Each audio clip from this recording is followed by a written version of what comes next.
میرے عزیز ہم وطنوں، السلام علیکم۔ 10 کروڑ پاکستانیوں کے امتحان کا وقت آ پہنچا ہے۔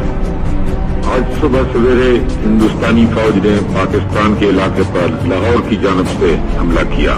ہندوستانی حکمران شاید ابھی نہیں جانتے کہ انہوں نے کس قوم کو للکارا ہے۔ پاکستان کے 10 کروڑ عوام اس وقت تک چین سے نہیں بیٹھیں گے جب تک دشمن کی توپیں ہمیشہ کے لیے خاموش نہ ہو جائیں۔ جنگ شروع ہو چکی ہے۔ دشمن کو فنا کرنے کے لیے ہمارے بہادر فوجیوں کی پیش قدمی جاری ہے۔ میرے ہم وطنوں، آگے بڑھو اور دشمن کا مقابلہ کرو۔ خدا تمہارا حامی و ناصر ہو، آمین۔ پاکستان زندہ باد۔ السلام علیکم ناظرین، میں ہوں نسرین بٹ اور آپ دیکھ رہے ہیں اخوت نیوز۔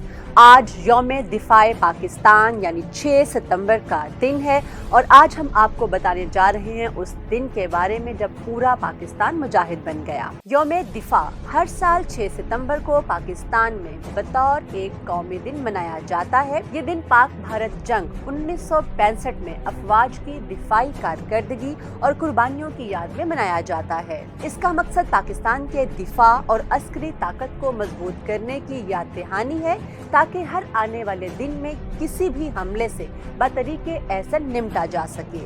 اس دن اسکول، کالجز اور جامعات کے علاوہ سرکاری دفاتر میں 6 ستمبر کی پاک بھارت جنگ 1965 کے شہداء اور غازیوں کو خراج تحسین پیش کیا جاتا ہے اور بھارت کے اس حملے کی پسپائی کا تذکرہ کیا جاتا ہے جس میں اسے شکست کا سامنا کرنا پڑا تھا۔ ہر پاکستانی اپنی فوج کے دفاع پر فخر کرتا ہے اور یقین رکھتا ہے کہ پاک فوج ہر محاذ پر سرخرو ہے۔ 6 ستمبر 1965 کا دن عسکری اعتبار سے تاریخ عالم میں کبھی نہ بھولنے والا قابل فخر دن ہے، جب کئی گنا بڑے ملک نے افرادی تعداد میں کئی گنا زیادہ لشکر اور دفاعی وسائل کے ساتھ اپنے چھوٹے سے پڑوسی ملک پر کسی اعلان کے بغیر رات کے اندھیرے میں فوجی حملہ کر دیا۔ اس چھوٹے مگر غیور اور متحد ملک نے اپنے دشمن کے جنگی حملے کا اس پامردی اور جان نثاری سے مقابلہ کیا کہ دشمن کے سارے عزائم خاک میں مل گئے۔ بین الاقوامی سطح پر بھی اسے شرمندگی اٹھانا پڑی۔ جارحیت کرنے والا وہ بڑا ملک ہندوستان اور غیور و متحد چھوٹا ملک پاکستان ہے۔ 1965 کی ہندوستان اور پاکستان کے درمیان ہونے والی اس جنگ میں ثابت ہوا کہ جنگیں ریاستی عوام اور فوج متحد ہو کر ہی لڑتی ہیں اور جیت بھی سکتی ہیں۔ پاکستانی قوم نے اپنے ملک سے محبت اور مسلح افواج کی پیشہ ورانہ مہارت اور جان نثاری کے جرأت مندانہ جذبے نے مل کر ناممکن کو ممکن بنا کر دکھایا۔ پاکستان پر 1965 میں ہندوستان کی طرف سے جنگ کا تھوپا جانا پاکستانی قوم کے ریاستی نصب العین، دو قومی نظریے، دو قومی اتحاد اور حب الوطنی کو بہت بڑا چیلنج تھا، جسے جرری قوم نے کمال و وقار اور بے مثال جذبہ حریت سے قبول کیا اور لازوال قربانیوں کی مثال پیش کر کے زندہ قوم ہونے کا ثبوت دیا۔ دوران جنگ ہر پاکستانی کو ایک ہی فکر تھی کہ اسے دشمن کا سامنا کرنا اور کامیابی پانا ہے۔ جنگ کے دوران نہ تو جوانوں کی نظریں دشمن کی نفری اور عسکری طاقت پر تھی اور نہ پاکستانی عوام کا دشمن کو شکست دینے کے سوا کوئی اور مقصد تھا۔ تمام پاکستانی میدان جنگ میں کود پڑے، اساتذہ، طلبہ، شاعر، ادیب، فنکار، گلوکار، ڈاکٹرز، سول ڈیفنس کے رضاکار، مزدور، کسان اور ذرائع ابلاغ، سب کی ایک ہی دھن اور آواز تھی کہ اے مرد مجاہد جاگ ذرا، اب وقت شہادت ہے آیا۔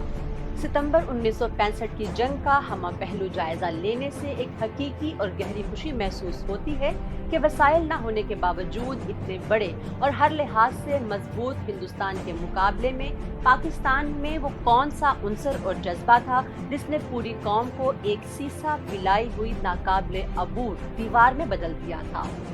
مثلاً ہندوستان اور پاکستان کی مشترکہ سرحد رن آف کچھ پر طے شدہ قضیے کو ہندوستان نے بلا جواز زندہ کیا۔ فوجی تصادم کے نتیجے میں ہزیمت اٹھانا پڑی تو یہ اعلان کر دیا کہ آئندہ ہندوستان پاکستان کے ساتھ جنگ کے لیے اپنی پسند کا محاذ منتخب کرے گا۔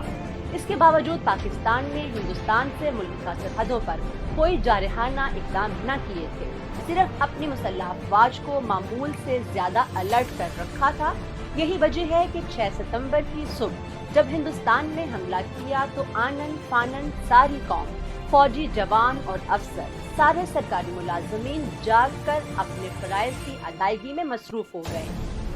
صدر مملکت فیلڈ مارشل محمد ایوب خان کے ایمان افروز اور جذبہ مرد جہاد سے لبریز قوم سے خطاب کی وجہ سے ملک اللہ اکبر پاکستان زندہ باد کے نعروں سے گونج اٹھا۔ فیلڈ مارشل ایوب خان کے اس جملے پاکستانیوں اٹھو لا الہ الا اللہ کا ورد کرتے ہوئے آگے بڑھو اور دشمن کو بتا دو کہ اس نے کس قوم کو للکارا، ان کے اس خطاب نے قوم کے اندر گویا بجلیاں بھر دی تھی۔ پاکستان آرمی نے ہر محاذ پر دشمن کی جارحیت اور پیش قدمی کو حب الوطنی کے جذبے اور پیشہ ورانہ مہارتوں سے روکا ہی نہیں بلکہ انہیں پسپا ہونے پر بھی مجبور کر دیا تھا۔ ہندوستانی فوج کے کمانڈر ان چیف نے اپنے ساتھیوں سے کہا تھا کہ وہ لاہور کے جمخانہ میں شام کو شراب کی محفل سجائیں گے۔ ہماری مسلح افواج نے جواب میں کمانڈر ان چیف کے منہ پر وہ تماچے چڑھے کہ وہ مرتے دم تک منہ چھپاتا پھرا۔ لاہور کے سیکٹر کو میجر عزیز بھٹی جیسے سپوتوں نے سنبھالا، جان دے دی، مگر وطن کی زمین پر دشمن کا ناپاک قدم قبول نہ کیا۔ چونڈا سیکٹر جو کہ ہندوستان کا پسندیدہ اور اہم محاذ تھا، اسے پاکستانی فوج کے جوانوں نے اسلحہ و بارود سے نہیں بلکہ اپنے جسموں کے ساتھ بم باندھ کر ہندوستانی فوج اور ٹینکوں کا قبرستان بنا دیا تھا۔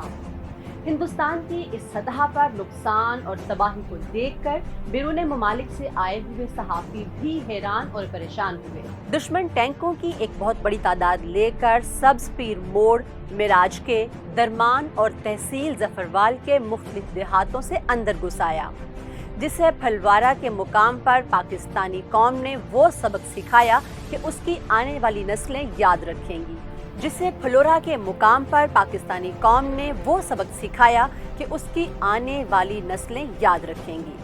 یہ ویڈیو کلپ آپ کو کیسا لگا؟ اپنی رائے سے ہمیں آگاہ کیجیے۔ اخوت نیوز کو لائک اور سبسکرائب کیجیے۔ کمنٹ سیکشن میں اپنی رائے ضرور دیجیے۔ اپنے میزبان کو دیں اجازت۔ اللہ حافظ۔